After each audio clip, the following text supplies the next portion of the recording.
Sebelumnya, di Fire Force, Shinra bertarung melawan komandan jubah putih yang ternyata adalah adiknya sendiri bernama Sho Kusakabe. Dalam pertarungan tersebut, Shinra memanfaatkan Adola Link yang membuatnya jauh lebih kuat. Dia mampu bergerak sangat cepat sampai tubuhnya menghilang menjadi partikel atom. Dengan kekuatan itu, Shinra berhasil merasuki pikiran Sho dan membuatnya tersadar. Suasana pun berubah menjadi sangat mengharukan. Lalu di saat Shinra ingin membawa Sho bersamanya, tiba-tiba Haumea datang dan membuat Sho berada di dalam kendalinya. Dengan kekuatan itu, Haumea berhasil membawa Sho kembali ke pangkuan Ormas Jubah Putih.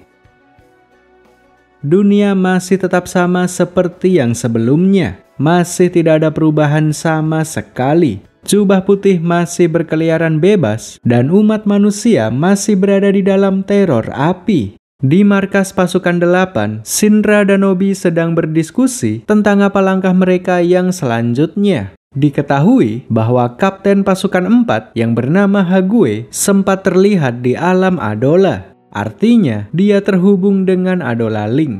Berdasarkan informasi tersebut, Obi memerintahkan Shinra untuk menemuinya. Diharapkan Hague bisa memberikan informasi penting mengenai Evangelis dan Adola. Berangkatlah Shinra ke markas pasukan 4. Sesampainya di lokasi, dia pun berbicara dengan Hague secara privat. Hague menceritakan bahwa bekas luka yang ada di wajahnya adalah bekas cakaran dari makhluk Adola. Semenjak menerima serangan tersebut, dia pun terhubung dengan Adola Link. Lalu, di tengah-tengah pembicaraan ini, Shinra tiba-tiba mendengar suara perempuan yang berasal dari alam Adola.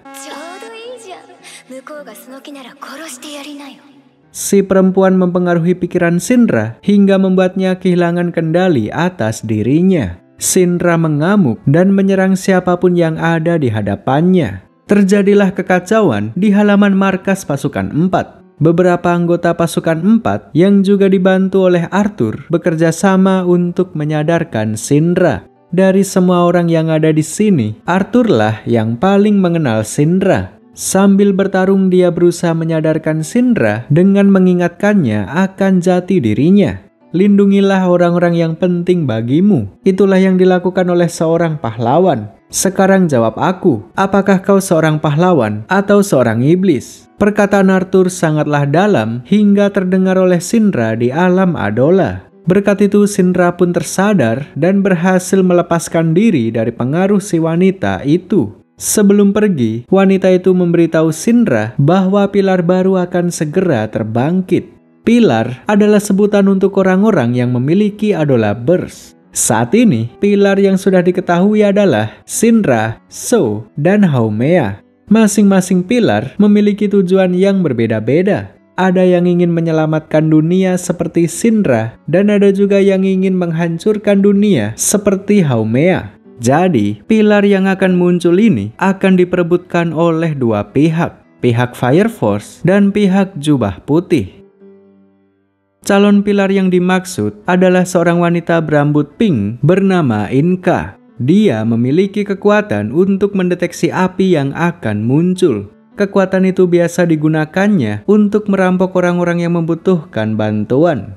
Dia datang ke rumah yang hendak terbakar, lalu menyelamatkan orang yang ada di dalamnya dengan imbalan uang. Jika korban tidak membayar, maka dia akan dibiarkan terbakar. Kemudian, tepat setelah dia menjalankan aksi perampokannya, datanglah seorang anggota jubah putih bernama Karon. Dia datang untuk mengajak Inka bergabung ke dalam Ormas Jubah Putih. Karena merasa terancam, kekuatan Inka tiba-tiba berkembang jauh melebihi perkiraan. Dia yang tadinya hanya bisa mendeteksi api, sekarang bisa menciptakan apinya sendiri. Dia melihat semacam garis pola yang jika diikuti dari start sampai finish, maka akan tercipta sebuah ledakan. Inka pun menggunakan kekuatan barunya, lalu berlari menghindari kejaran Karon. Kemudian di tengah-tengah pengejaran ini, Shinra datang dan menendang Karon tepat di kepala. Dimulailah pertarungan antara Shinra melawan Karon. Yang satu ingin membawa Inka ke jubah putih, yang satunya lagi ingin membawa Inka ke Fire Force. Di saat yang bersamaan, Haumea menyebarkan banyak serangga api yang membuat masyarakat di daerah ini menjadi infernal. Bahkan ada juga infernal bertanduk atau sering disebut juga dengan iblis. Dalam sekejap, daerah ini berubah menjadi medan perang. Seluruh anggota pasukan 8 mengerahkan semua kemampuan untuk menangani para infernal itu. Pasukan 8 yang memiliki sedikit anggota tentunya cukup kesulitan menghadapi para infernal sebanyak itu. Tapi untungnya bantuan segera tiba. Puluhan personel dari pasukan 2 dan pasukan 5 datang ke tempat ini untuk membantu. Sementara itu, pertarungan antara Syndra melawan Charon masih terus bergulir. Syndra terus melancarkan serangan, namun semuanya nampak tidak berpengaruh sama sekali. Dia pun mulai menganalisa apa kekuatan Charon yang sesungguhnya. Dari caranya bertarung, Charon cenderung menerima serangan lebih dulu, baru kemudian membalasnya. Artinya, dia adalah generasi kedua. Dia tidak bisa menciptakan api, namun bisa mengendalikannya. Dia bisa merubah energi kinetik yang diterimanya menjadi sebuah ledakan atau serangan api yang kuat. Oleh karena itulah dia membawa asisten kemana-mana. Jika dia tidak menerima serangan, maka dia memerintah para asistennya untuk memukulinya supaya dia bisa merubah energi itu menjadi api.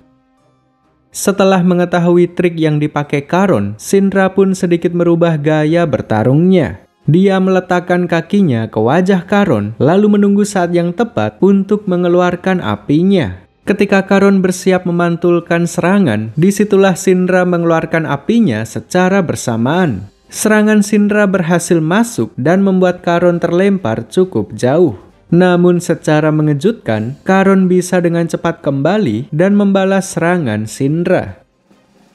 Sementara itu, tim gabungan Fire Force telah berhasil membasmi ratusan infernal yang memenuhi kota ini. Namun masih tersisa satu infernal terkuat, yaitu infernal iblis. Berkali-kali dia diserang, namun masih tetap bertahan. Mengetahui hal ini, Victor sebagai ilmuwan yang cerdas mengusulkan sebuah ide yang menarik. Para pengendali api diminta menuju ke lahan kosong yang ada di tengah kota untuk mengendalikan api mengikuti pusaran angin. Dengan itu, terciptalah tornado api.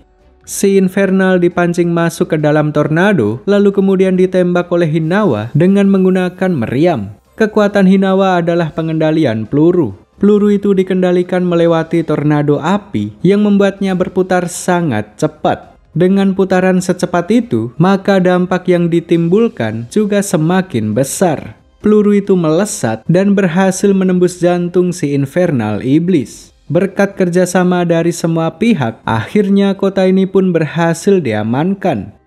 Sekarang yang tersisa tinggallah pertarungan Syndra. Namun, pihak jubah putih sudah memerintahkan Charon untuk segera mundur dari medan pertempuran. Tentunya dengan membawa Inka yang sudah menjadi incaran sejak awal. Menyadari situasi ini, Syndra berusaha membujuk Inka untuk melepaskan diri dari genggaman jubah putih. Dengan kekuatan Adola Burst, tentunya mudah bagi Inka untuk meloloskan diri. Namun sayangnya, Inka menolak ajakan Syndra. Dia dengan sadar memutuskan untuk ikut bersama jubah putih. Pada akhirnya, kekacauan ini pun selesai. Tim Fire Force memang berhasil menyelamatkan kota ini. Akan tetapi, mereka gagal merekrut Inka yang merupakan pilar Adola Burst. Investigasi terhadap Adola Burst masih terus dilakukan. Saat ini, apa yang menjadi tujuan musuh sedikit demi sedikit mulai terungkap. Mereka ingin mengumpulkan 8 pilar yang masing-masing memiliki Adola Burst. Dan ketika 8 pilar sudah terkumpul, mereka ingin memicu kembali bencana besar yang terjadi pada 250 tahun yang lalu. Sebuah bencana yang sangat mengerikan sampai peta dunia harus dibuat ulang. Demi mencegah hal itu, kali ini tim Fire Force mengadakan operasi gabungan. Pasukan 8 mengirim 4 orang, yaitu Syndra, Arthur, Tamaki, dan Victor. Mereka akan ditemani oleh Juggernaut dari pasukan 2, kemudian Ogun dari pasukan 4, dan yang terakhir Pan yang juga dari pasukan 4. Tim gabungan ini ditugaskan menuju ke semenanjung Cina untuk mencari petunjuk tentang Adola Burst. Mereka menyeberang lautan dengan menggunakan kapal baja. Sesampainya di wilayah Cina, mereka dikejutkan dengan kemunculan tikus tanah yang bisa berbicara. Dan bukan hanya dia saja, tapi semua hewan di wilayah ini mampu berbahasa dan berkomunikasi dengan manusia. Si tikus yang bernama Scoop segera menceritakan apa yang telah terjadi di pulau ini. Di tengah-tengah gurun pasir yang panas ini, terdapat sebuah oasis yang sangat indah yang dulu menjadi tempat tinggal para hewan. Oasis tersebut sekarang dikuasai oleh para infernal. Setelah mengetahui semua itu, tim Fire Force segera menuju ke oasis untuk melihat bagaimana situasinya. Begitu terkejutnya Shinra ketika melihat adanya pembangkit energi di tengah-tengah oasis. Bangunan itu berbentuk sama dengan Amaterasu yang ada di Kekaisaran Tokyo. Tanpa pikir panjang, Shinra dan kawan-kawan memutuskan untuk menyelidiki tempat tersebut. Begitu Shinra mendekati tempat itu, tiba-tiba dia mendengar suara perempuan yang terhubung melalui Adola Link. Perempuan itu berkata, "Tolong, selamatkan hutan ini." Tidak salah lagi, suara itu berasal dari bangunan pembangkit energi. Shinra yang sedang kebingungan meminta Scoop untuk menceritakan apa yang sebenarnya terjadi di tempat ini. 250 tahun yang lalu, tepat setelah dunia terbakar, seorang wanita bertudung hitam datang mengunjungi tempat ini. Wanita itu sangat ramah terhadap para hewan dan bahkan mengajari mereka cara berbicara. Dia juga menggunakan kekuatannya untuk memperpanjang umur hewan-hewan itu.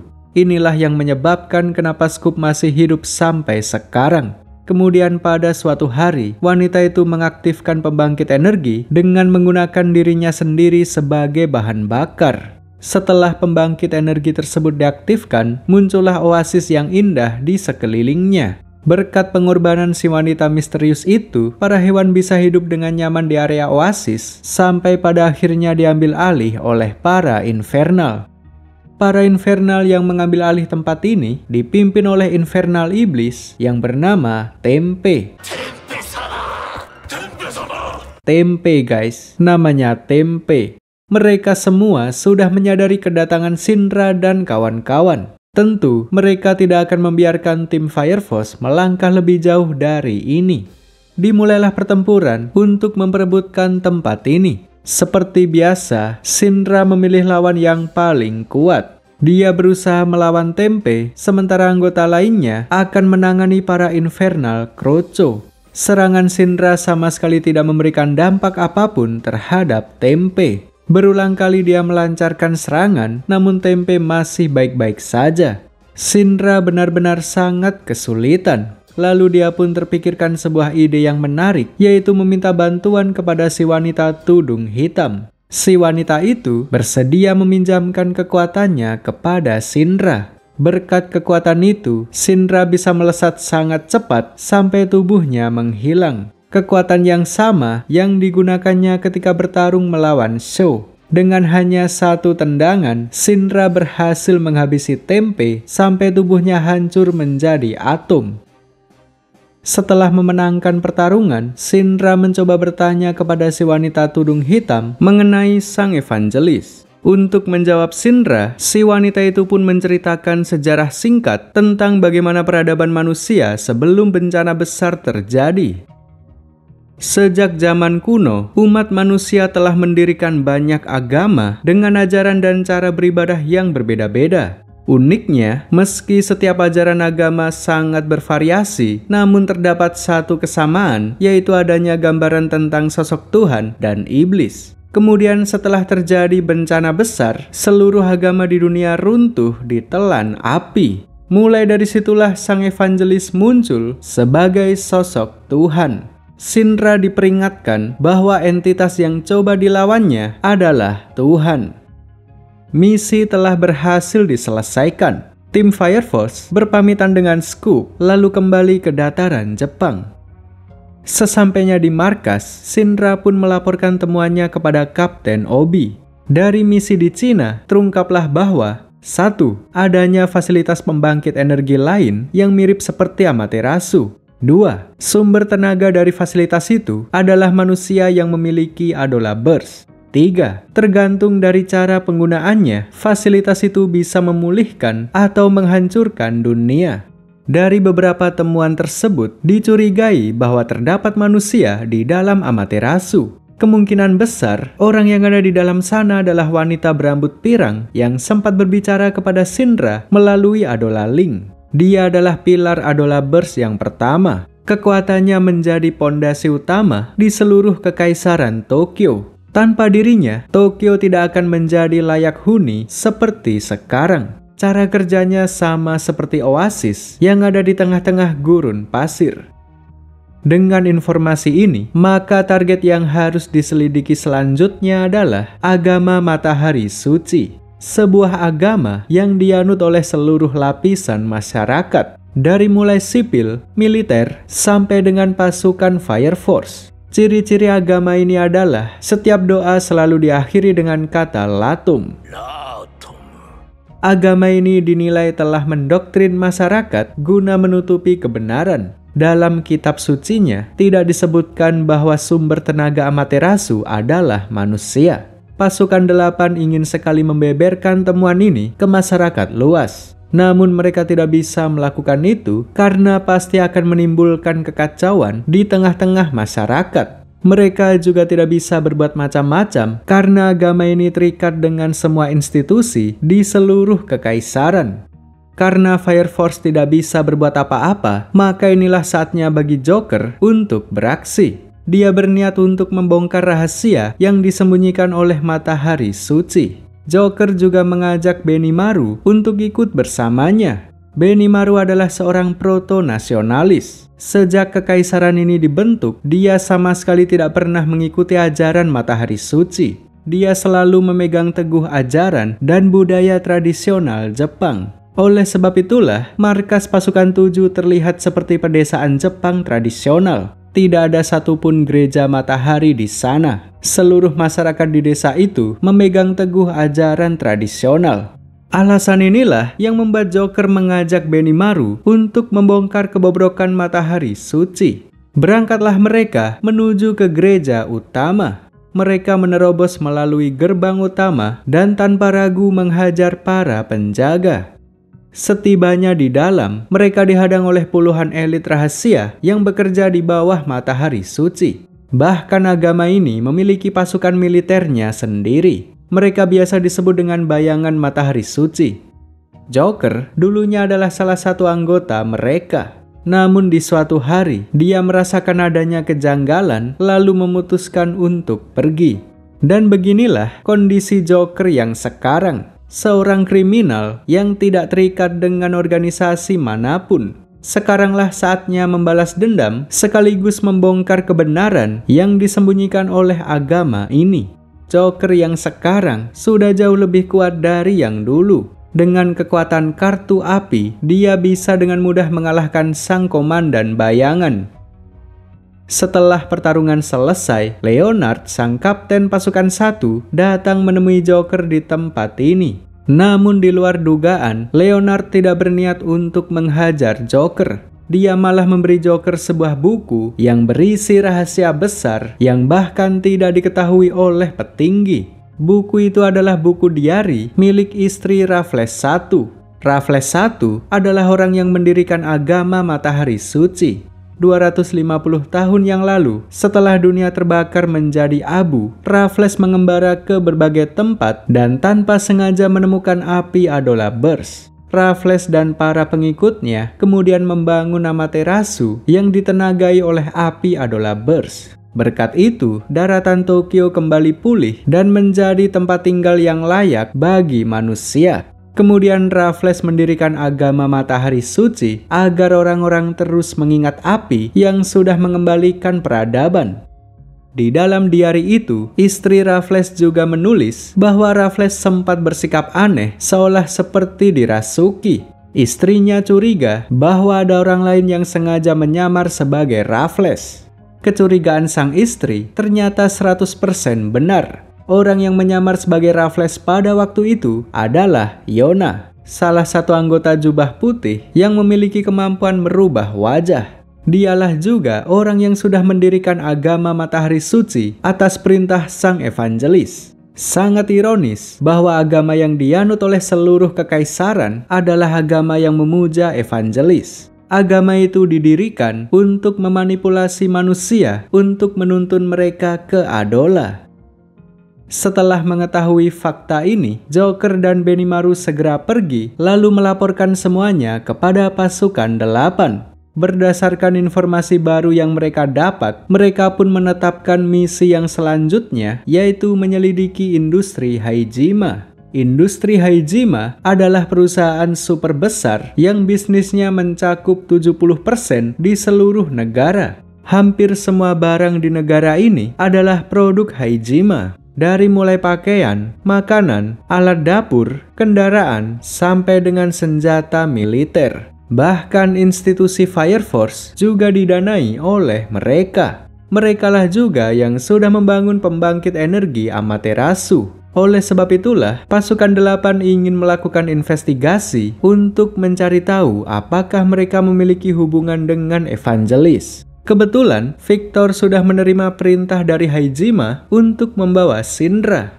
Victor sebenarnya adalah mata-mata Haijima yang ditugaskan menyusup ke pasukan 8. Tujuannya adalah mengamati Shinra. Victor memberitahu bahwa Haijima saat ini sedang melakukan penelitian terhadap Adola Burst. Oleh sebab itulah mereka memanggil Shinra untuk diperiksa di laboratorium. Tentunya ini sangat berbahaya. Namun, ini juga menjadi kesempatan emas untuk menyelidiki Haijima. Shinra pun setuju, lalu berangkatlah dia bersama Victor menuju ke laboratorium Haijima. Begitu memasuki laboratorium, Shinra tiba-tiba melihat seorang bocah yang terhubung melalui Adola Link. Bocah itu bernama Nataku. Dia adalah salah satu korban eksperimen Reka Hoshimiya yang tubuhnya dimasuki serangga api.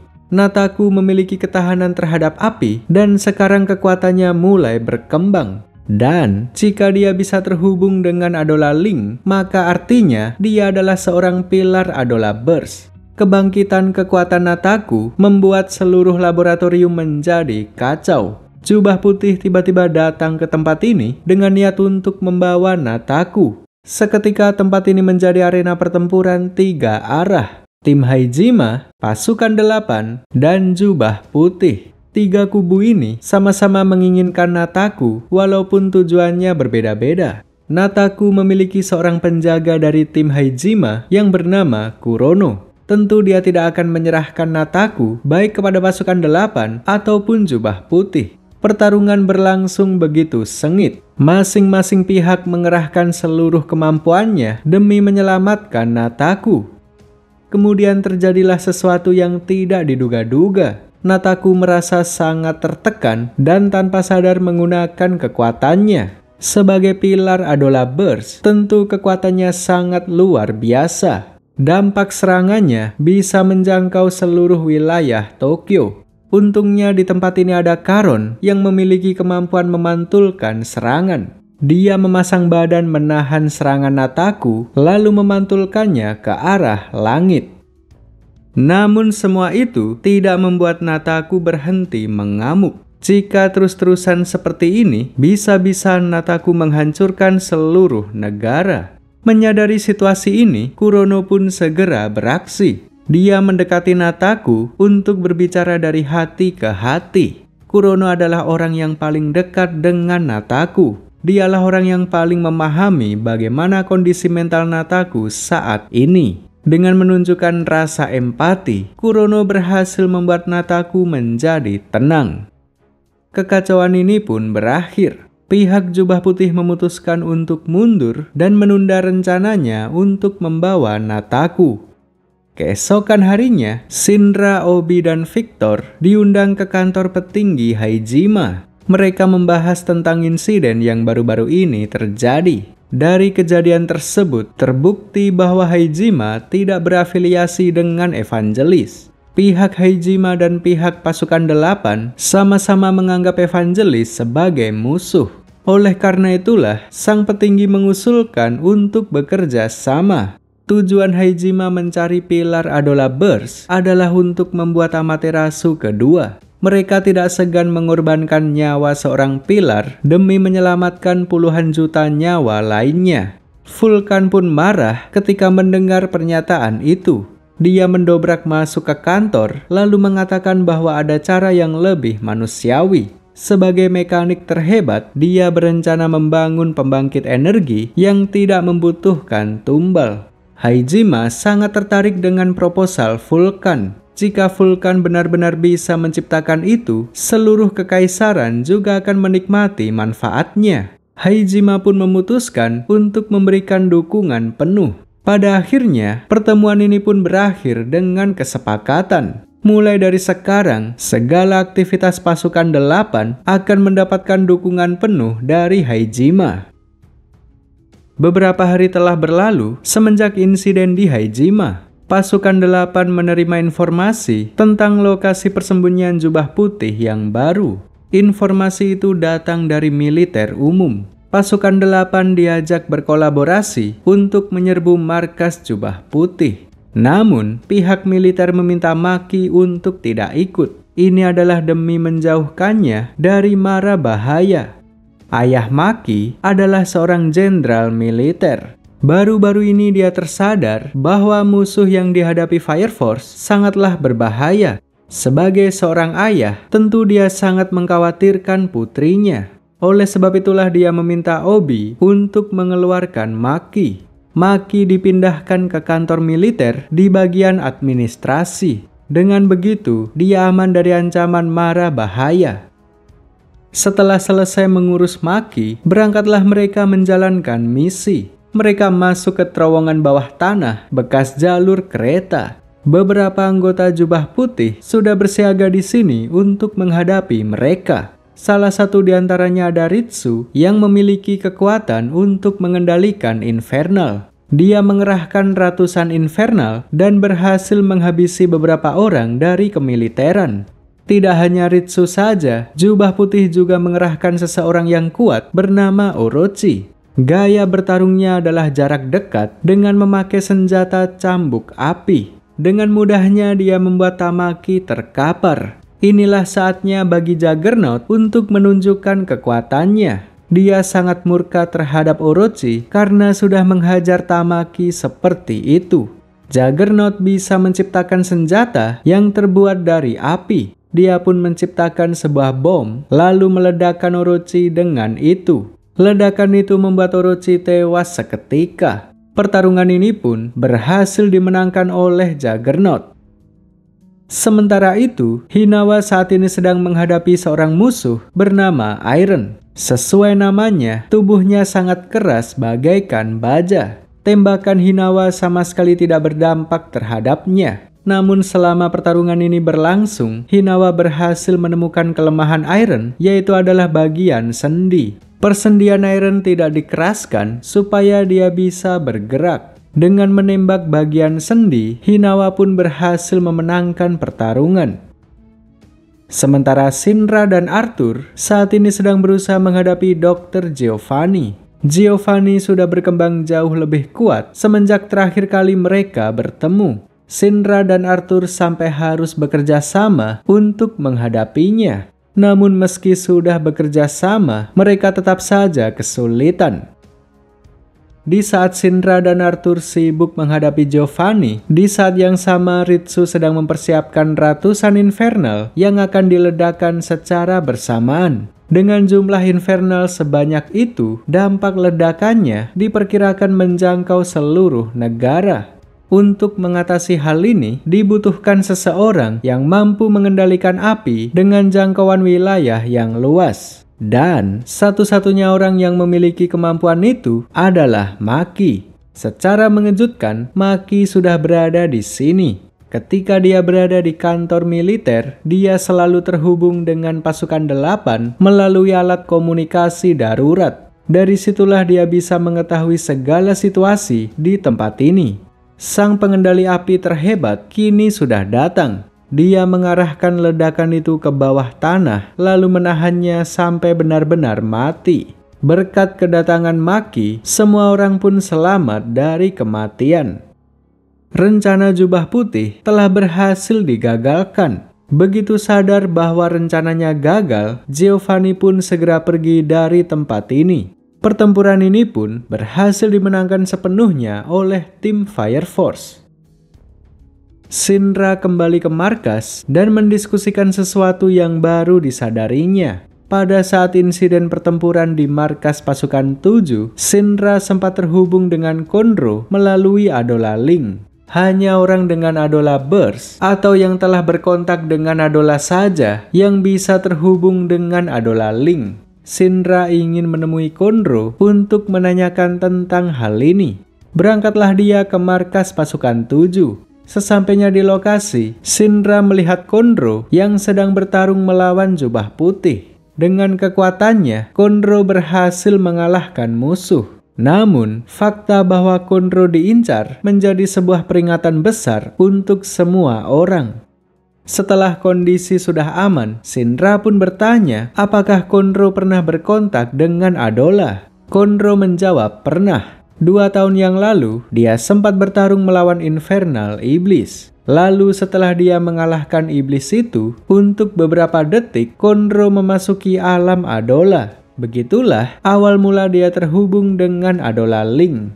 Setelah itu, mereka pergi menemui Benimaru dan melaporkan bahwa Konro sedang diincar. Hal ini membuat Benimaru meningkatkan kewaspadaannya. Semakin hari Ormas Jubah Putih semakin meresahkan. Untuk mempersiapkan diri dari ancaman yang akan datang, Benimaru memutuskan untuk melatih Shinra dan kawan-kawan. 3 orang dari pasukan 8, yaitu Shinra, Arthur, dan Tamaki, menjalani latihan berat di bawah bimbingan Benimaru. 3-tiganya ditekan sampai pada batasnya. Untuk Tamaki, pelatihan ini berhasil membuatnya menguasai Rasengan seperti Naruto.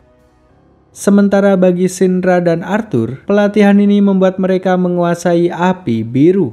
Dalam kondisi ini, Shinra benar-benar berkonsentrasi penuh sampai dia memasuki alam Adola. Di dalam sana, dia melihat Kapten Hague yang disiksa sampai mati. Di dunia nyata, Hague benar-benar dibunuh oleh salah satu utusan Jubah Putih. Jadi apa yang dilihat Shinra di alam Adola adalah refleksi dari kejadian yang sesungguhnya. Setelah cukup menjalani sesi latihan, Shinra pun segera memberitahukan apa yang dilihatnya kepada semua orang. Kematian Hague sekali lagi menjadi peringatan bagi seluruh anggota Fire Force. Cepat atau lambat, Jubah Putih pasti akan datang kembali. Dan agar bisa menghadapi serangan yang akan datang, maka seluruh pasukan Fire Force harus bisa bersatu. Fire Force Season 2 selesai sampai di sini. Rumornya, Season 3 akan dirilis di bulan April tahun 2025.